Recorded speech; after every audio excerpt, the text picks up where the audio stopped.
ఓం శ్రీ సాయిరామ్.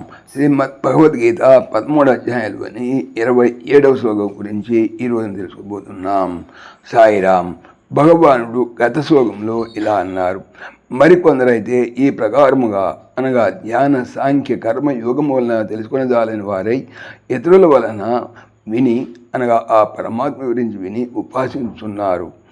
శ్రవణ తత్పరులకు వారును మృత్యువును తప్పక దాటుదురు అనగా మృత్యురూపము ఈ సంసారం తప్పక దాడతారని అన్నారు. ఇక ఈరోజు చెప్పుకునేటువంటి 27వ శ్లోకంలో ఎలా అన్నారు భగవానుడు. యావత్ సంజాయతే కించిత్ సత్వం స్థావర జంగమం క్షేత్రక్షేత్రజ్ఞ సంయోగాత్ తద్విద్ధి భరతర్షభాం. భరతశ్రేష్ఠుడు వచ్చిన స్థావర జంగమం చరాచరాత్మకమైన సత్వం వస్తువు యావత్ కించిత్ ఏదేది సంజాయతే పుట్టుచున్నదో తత్ అది క్షేత్రజ్ఞ సంయోగాత్ క్షేత్రజ్ఞ కుడిక చేత విద్ధి కలుగునని ఎరుంగుము. భరతవంశ శ్రేష్ఠుడవు అర్జున, ఈ ప్రపంచమున స్థావర జంగమాత్మకమగు పదార్థం ఏది పుట్టుతున్నదో అది అంతయు కూడా క్షేత్రముల కూడిక వలనే కలుగుతున్నదని ఎరుంగుము.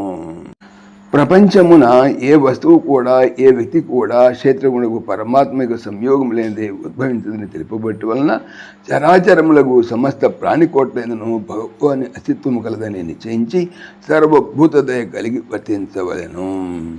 భగవంతుడు రాతి అందున్నాడా అనేటువంటి ప్రశ్నకు భగవాని సంయోగము లేనిచే అసలు రాయే ఉద్భవించడానికి గీత చెప్పుతున్నది.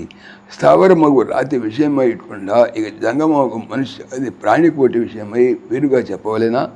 కాబట్టి చెట్టు యందు, పుట్ట యందు, రాతి యందు, చీమ యందు, పక్షి యందు, మృగమునందు, మనుషుని యందు, చండాలుని యందు, బ్రాహ్మణుని యందు, రాక్షసుని యందు, దేవత యందు అన్ని జీవుల్లోనూ పరమాత్మ నివసించుతున్నారనేటువంటి విశ్వాసము కలిగి ఉండవలెను. సాయిరామ్.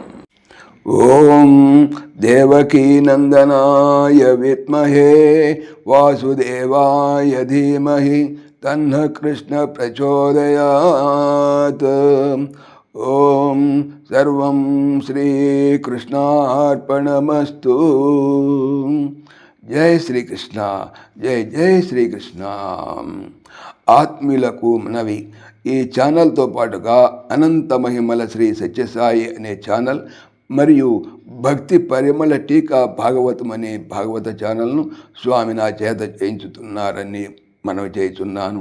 వీటికి సంబంధించిన లింక్స్ డిస్క్రిప్షన్లో చూడవచ్చు. జై శ్రీకృష్ణ.